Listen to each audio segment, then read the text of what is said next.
नमस्ते प्यारे साथियों, कैसे हो आप सब।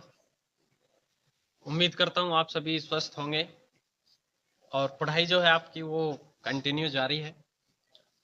ठीक है जी। तो भाई आज जो है अपना 10th क्लास का चैप्टर 3 स्टार्ट करेंगे हम। चैप्टर 3 का नाम है pair of linear equation in two variables. सबसे पहले तो इसके बारे में बताऊंगा मैं आपको, चैप्टर के बारे में पहले एक्सप्लेन करूंगा, फिर उसके बाद हम धीरे धीरे एक्सरसाइज पर वर्क करेंगे। ठीक है जी। और जितने भी, मैं फिर से बता रहा हूं, जितने भी प्रीवियस ईयर में आए हुए क्वेश्चंस है उनको मैं चैप्टर वाइज डाल रहा हूँ। ये पूरे चैप्टर का सॉल्यूशन नहीं है कि पूरे चैप्टर का ही सॉल्यूशन है। मैक्सिमम जो पीवाईक्यूज है या फिर जिनके आने की पॉसिबिलिटीज है एग्जाम में, तो मैं उन्हीं को डाल रहा हूँ। तो आप बने रहिए। और एक बात और कि भाई वीडियो को जो है ना आप लास्ट तक जरूर देखा करें, एंड तक जरूर देखा करें वीडियो को। बेनिफिशियल होगी आपके लिए, मैं बोल रहा हूँ 100% बेनिफिशियल होगी। जब आप एग्जाम देने जाओगे तब वहां आपको जब क्वेश्चन मिलेंगे तो आप क्या होगे कि हाँ भाई वाकई ये वीडियो जो है हमारे लिए बेनिफिशियल रही। तो भाई चैप्टर है अपना pair of linear equation in two variables. सबसे पहले मैं आपको बता दूं, नेम से ही क्लियर हो रहा है, pair of linear equations. Pair of linear equations. तो लीनियर इक्वेशंस के लिए भाई मैं आपको जैसे आपने लीनियर पोलिनोमियल पढ़ा था तो उसी से ही है भाई। अब इस बार लीनियर पोलिनोमियल को इक्विवेलेंस कर दिया भाई किसी ना किसी नंबर के। ठीक है, पोलिनोमियल को इक्विवेलेंस करने के लिए हमने क्या किया, कोई भी नंबर इक्वल में रख दिया, तो यही क्या हो जाएगा अपना लीनियर। या फिर सिंपली ये बोल दो कि भाई ऐसी इक्वेशन जिसकी पावर जो है, जिसकी डिग्री जो है वो 1 है, तो वो क्या हो जाएगी, लीनियर इक्वेशन। ठीक है। तो भाई pair of linear equation in two variables, linear equations का पेयर है और कितने वेरिएबल्स में, टू वेरिएबल्स में। ठीक है जी। देखो कैसे।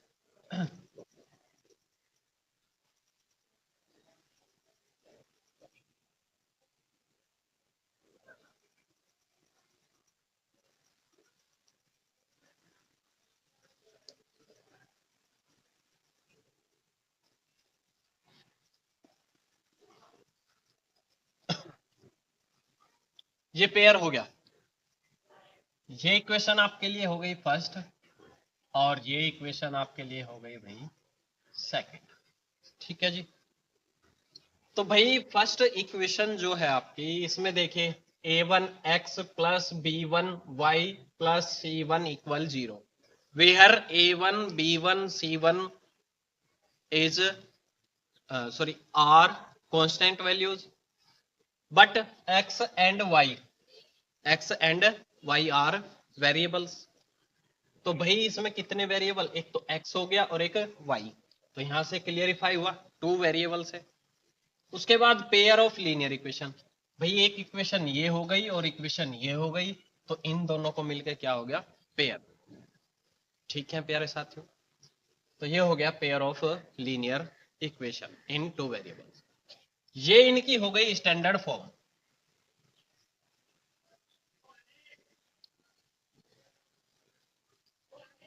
ठीक है जी, स्टैंडर्ड इक्वेशन या फिर जनरल इक्वेशन। ठीक, तो इसी पे ही हम वर्क करेंगे आज। तो इन टाइप के जो इक्वेशंस है उनको सोल्व करने के लिए हमारे पास तीन मेथड है, थ्री मेथड्स है। एक ग्राफिकली मेथड है, एक सब्स्टिट्यूशनल मेथड है और एक एलिमिनेशन मेथड है। ठीक है जी।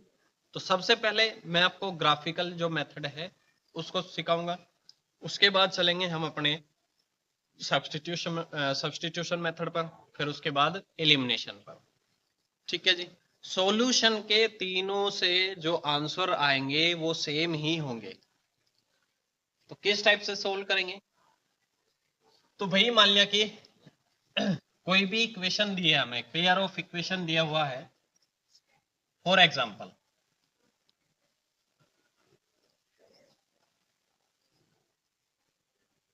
2x plus 3y equal 6। एक दिया हुआ है हमें 4x प्लस 8y इक्वल 60।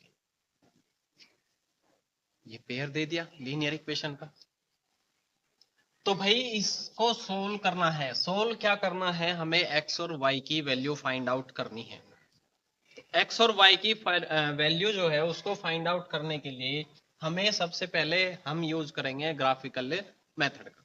ठीक है जी। तो क्या है ग्राफिकली मेथड?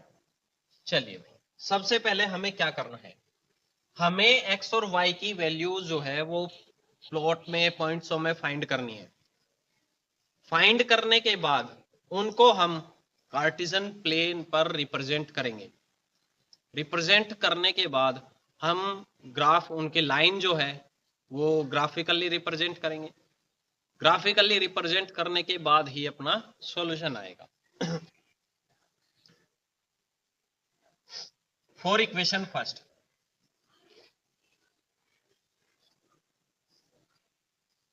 ठीक है जी, ये है इक्वेशन फर्स्ट। सबसे पहले put y equal 0।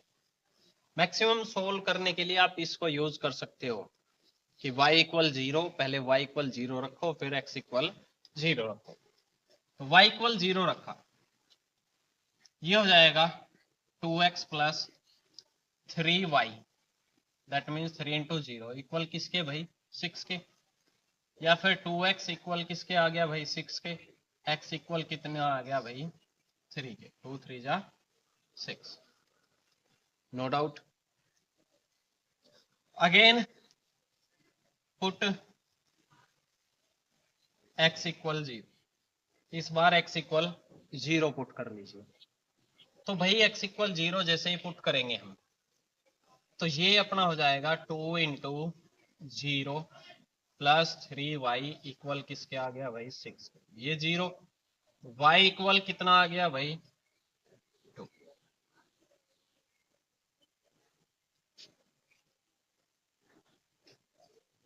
y equal आ गया अपना 2।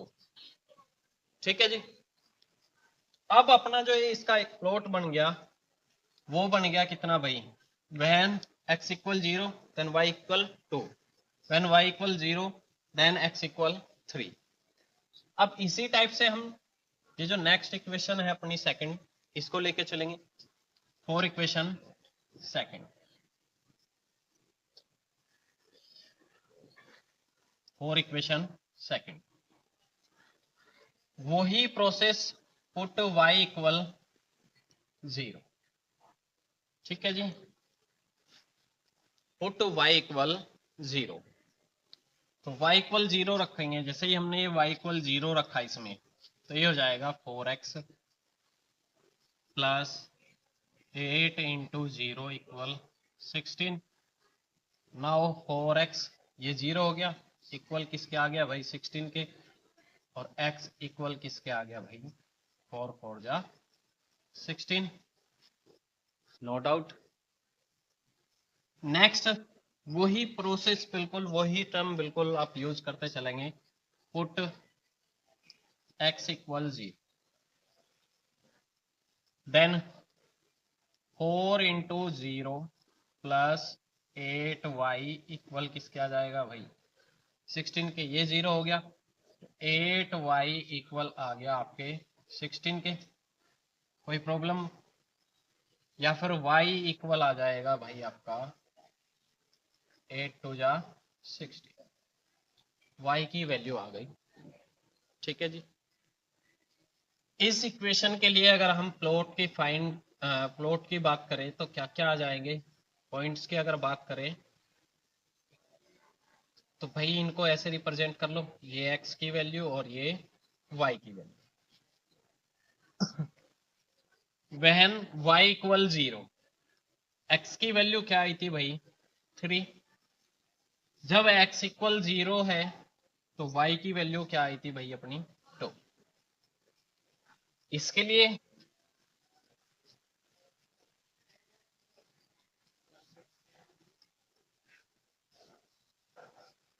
ये x और ये y, यहाँ से x की वैल्यू जो है वो 4 और y की वैल्यू 0। यहाँ से x की वैल्यू 0 और y की वैल्यू 2। ठीक है भाई साथियों, ये आपके प्लॉट फाइंड हो गए। अब जो ये आपके प्लॉट आए हैं, जो पॉइंट्स आए हैं, इनको रिप्रेजेंट करना है अब ग्राफ पे। ठीक है, कैसे रिप्रेजेंट करेंगे वैसे ही। अब हम ग्राफ बनाएंगे, कार्टेशियन प्लेन बनाएंगे, तो भाई इसके लिए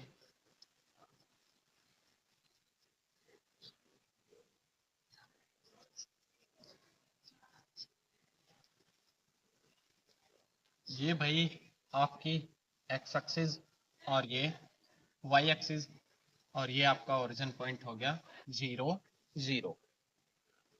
यहाँ x की वैल्यू भी 0 और y की वैल्यू भी 0। अब हमें क्या करना है भाई, इक्वल डिस्टेंस में ये पॉइंट्स रिप्रेजेंट करने हैं पहले।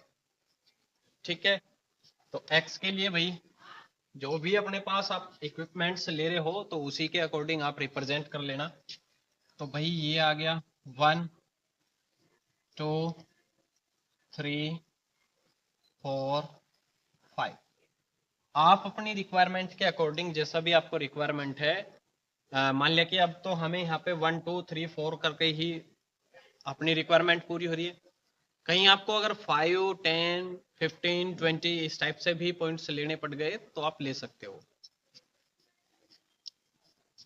ये इधर -1 -2 -3 -4 -5 1 2 3 4 5।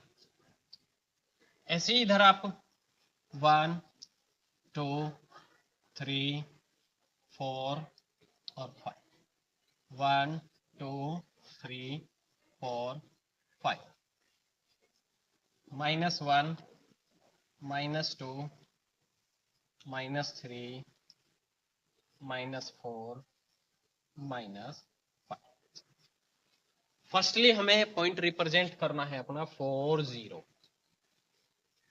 तो 4 0 कहाँ होगा भाई, x की वैल्यू 4 है और y की वैल्यू है अपनी 0। तो 4 0 जो होगा भाई वो होगा अपना पॉइंट ये। ठीक है जी, उसके बाद 0 2 ये हो गया अपना 0 2 0 2 और ये 4 0। अब आप 0 2 और 4 0 को मैच करा दीजिए। ठीक है जी, उसके बाद नेक्स्ट जो लाइन है उसके लिए 3 0 0 2। सबसे पहले 3 0 कहाँ है आपका, ये 3 0 और ये आ गया आपका 0 2। यहीं पे ही आ गया ये पॉइंट। तो भाई इस लाइन को ड्रॉ कीजिए, ज्वाइनिंग कीजिए इस लाइन।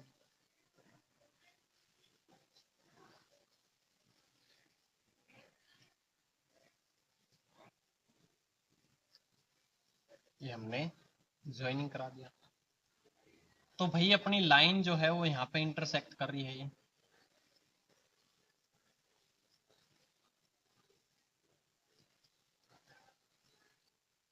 ठीक है साथियों, तो इसका सॉल्यूशन क्या हो गया, जहां भी लाइन इंटरसेक्ट करे वही सॉल्यूशन हो जाएगा।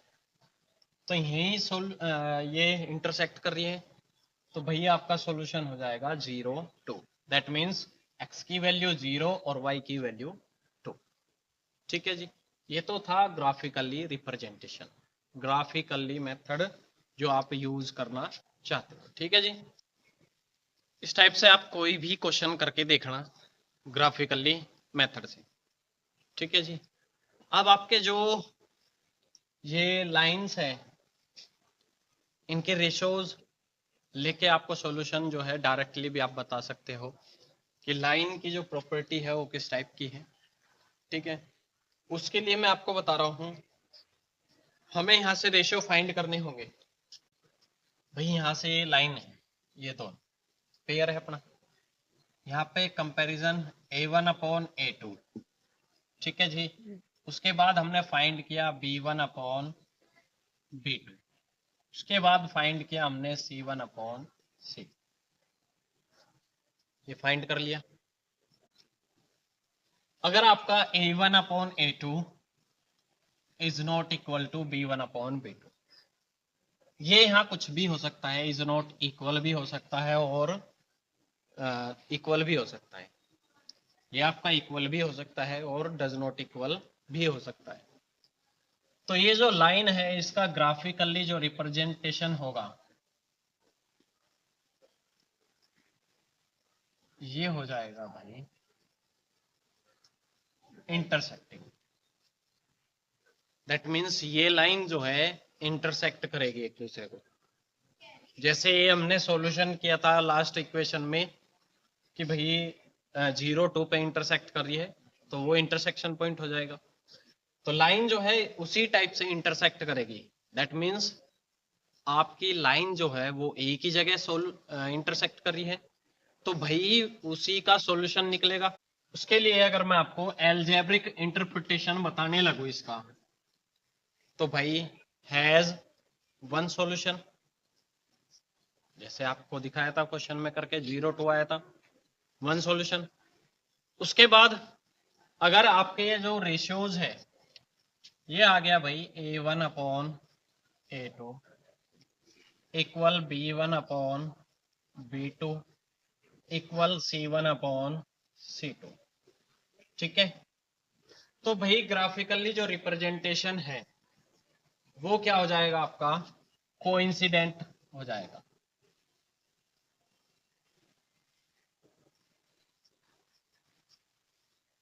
कोइंसिडेंट लाइंस, कोइंसिडेंट्स का मतलब है मान लिया कि एक ही लाइन, मतलब दो लाइन है भाई, दो लाइन है आपके और वो दोनों लाइन के कॉमन पॉइंट्स आते जा रहे हैं। दैट मीन्स देखो मान लिया कि ये लाइन है कोई और दूसरी जो लाइन है वो इसी पर ही लाई कर रही है, तो ये दोनों क्या हो जाएगी, कोइंसिडेंट लाइंस। तो यहाँ पे आ गई कोइंसिडेंट लाइंस। अब आप मुझे बताइए कि जहां पहले वाली लाइन के पॉइंट थे वहीं सेकंड वाली लाइन के पॉइंट आते जा रहे हैं। तो भाई इस टाइप से अगर ये लाइन जो है इनफाइनाइटली लेफ्ट और राइट में इनफाइनाइटली जा रही है, तो सॉल्यूशन भी क्या हो गए, इनफाइनाइट हो गए। दैट मीन्स मैनी सॉल्यूशंस, ठीक है।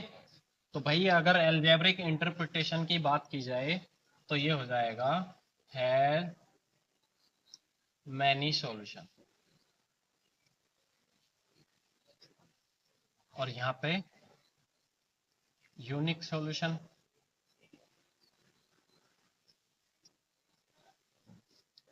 उसके बाद अगर आपका A1 upon A2 is equal B1 upon B2 is not equal C1 upon C2 है, तो ये लाइंस जो है वो हो जाएगी आपकी पैरेलल लाइंस, ठीक है जी। पैरेलल लाइंस, पैरेलल लाइंस का जो सबसे बड़ा एग्जांपल है वो आपकी ट्रेन की जो ट्रेन का जो पथ है, जो पटरियां है, वो पैरेलल लाइन का सबसे बड़ा एग्जाम्पल है। भाई वो जो लाइन है क्या वो दोनों लाइन आपस में कभी इंटरसेक्ट करती है, कभी नहीं करती। तो उसी टाइप से यहाँ है भाई, पैरेलल लाइंस जो है वो कभी भी इंटरसेक्ट नहीं करेगी एक दूसरे को। जब इंटरसेक्ट नहीं करेगी तो भाई सॉल्यूशन की अगर मैं बात करने लगूं तो कोई भी सॉल्यूशन नहीं होगा। तो ये हो जाएगा have no solution, have no solution, ठीक है जी। ये आपके रेशोज हो गए और उनका टिग्नो सॉरी एल्जेब्रिक एल्जेब्रिक इंटरप्रिटेशन हो गया और ग्राफिकली रिप्रेजेंटेशन हो गया। इसके बाद एक्सरसाइज के क्वेश्चंस है कुछ, तो उन क्वेश्चंस को कैसे करेंगे, चलिए क्वेश्चन पर मूव करते हैं अपना। क्वेश्चन है भाई आपका, on comparing the ratio a1 upon a2, b1 upon b2 and c1 upon c2, find out whether the following pair of linear equations are find out whether the lines representing the following pairs of linear equations intersect at a point and parallel or coincident। ठीक है, हमें ये बतानी है जो lines है आपकी, वो आपकी इंटरसेक्ट करती हुई है, कोइंसिडेंट है या फिर पैरेलल। तो जैसे मैंने अभी रेशियोज फाइंड किए थे, तो इसी टाइप से रेशियो फाइंड करेंगे। तो भाई ये जो अपनी आपकी इक्वेशंस है, स्टैंडर्ड इक्वेशंस, इनसे कंपैरिजन कर लो। नाउ कंपेयरिंग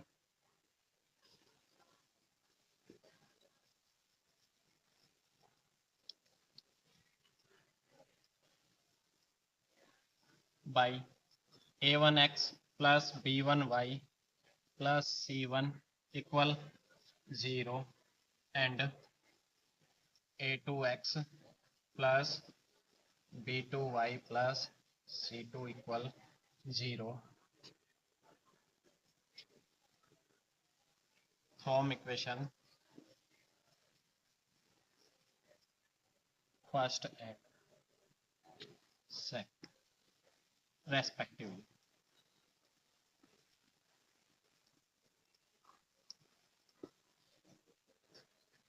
कंपैरिजन करेंगे भाई।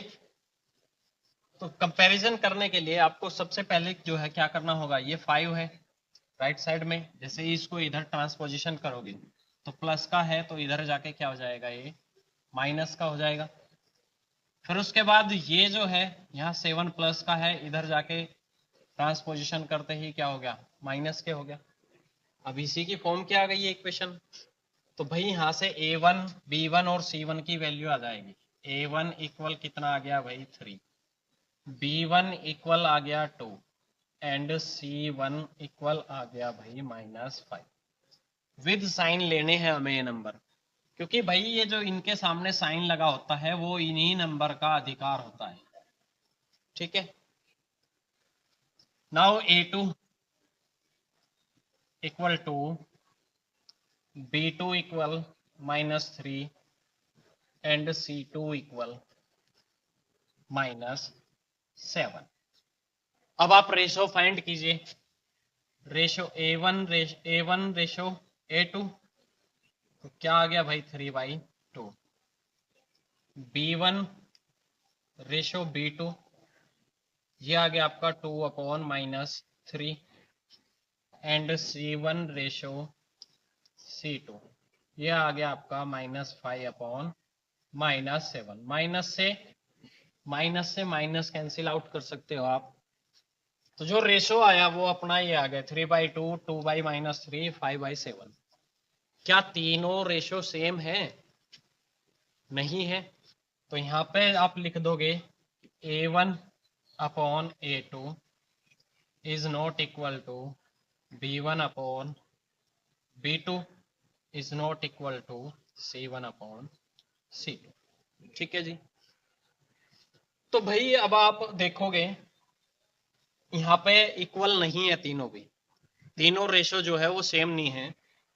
तो तीनों रेशो सेम नहीं है, मैंने बताया था आपको जो यूनिक सॉल्यूशन रखती है अपना इंटरसेक्टिंग करती हुई जो लाइन है, मैंने बोला था कि भाई ये इक्वल हो भी सकता है और नहीं भी। तो भाई यहाँ ये इक्वल नहीं है, तो ये क्या हो जाएगा भाई, a1/a2 is not equal to b1/b2 is not equal to c1/c2। ठीक है जी। तो ये हो जाएगा लाइंस इंटरसेक्टिंग। ठीक है जी।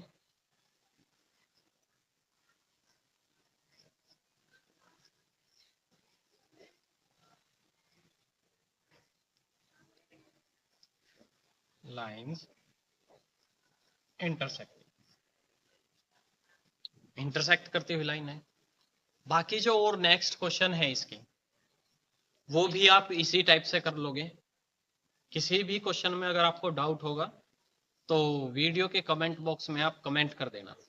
ठीक है जी, मैं उसका सॉल्यूशन आपको करा दूंगा। अब जो अपना नेक्स्ट क्वेश्चन है, वो नेक्स्ट क्वेश्चन भी इसी पर ही रिलेटेड है। उसमें बस क्या करना है, हमें कंसिस्टेंट और इनकंसिस्टेंट बताना है। ठीक है, कंसिस्टेंट और इनकंसिस्टेंट बताना है। ठीक है प्यारे साथियों, मैं आपको कंसिस्टेंट और इनकंसिस्टेंट के बारे में बताऊंगा। देखो भाई, जो भी लाइन है वो अगर कम से कम एक सॉल्यूशन तो रखती है, जितनी भी लाइंस है अगर वो कम से कम एक सॉल्यूशन तो रखती है, दैट मीन्स उनका सॉल्यूशन पॉसिबल है, तो भाई वो हो जाएगी कंसिस्टेंट। और अगर कोई ऐसी लाइन है वो सॉल्यूशन नहीं रख रही, तो वो हो जाएगी आपकी इनकंसिस्टेंट। जैसे आपकी इंटरसेक्टिंग लाइंस है, वो क्या है भाई एक सॉल्यूशन रखती है, तो वो क्या हो गई आपकी कंसिस्टेंट। फिर उसके बाद जो आपकी कोइंसिडेंट लाइंस हैं वो भी एक सॉल्यूशन रखती है, वो भी क्या हो गई भाई कंसिस्टेंट। सॉरी, कोइंसिडेंट लाइन जो है वो कम से कम देखो रखती तो बहुत सारे सॉल्यूशन है, लेकिन रखती तो है वो सॉल्यूशन, तो वो क्या हो गई भाई कंसिस्टेंट। उसके बाद अपनी जो लाइन है, जैसे पैरेलल लाइंस है, पैरेलल लाइंस आपकी क्या कोई सॉल्यूशन रखती है? नहीं रखती, तो वो हो जाएगी आपकी इनकंसिस्टेंट। ठीक है जी। थर्ड जो क्वेश्चन है वो भी आप इसी टाइप से करोगे। उसमें अगर आपका इंटरसेक्टिंग करती हुई या फिर कोइंसिडेंट लाइंस आ गई तो आपकी कंसिस्टेंट, और अगर पैरेलल आई तो वो आपकी इनकंसिस्टेंट। ठीक है जी, तो बने रहिए इसी टाइप से वीडियोस और क्वेश्चंस देखने के लिए। ठीक है जी, सब्सक्राइब कीजिए आपके अपने YouTube channel JBVN maths classes को। कंटेंट में अगर आपको दम लग रहा है तो भाई वीडियो को ज़्यादा से ज़्यादा शेयर कीजिए और लाइक कीजिए। थैंक यू प्यारे दोस्त।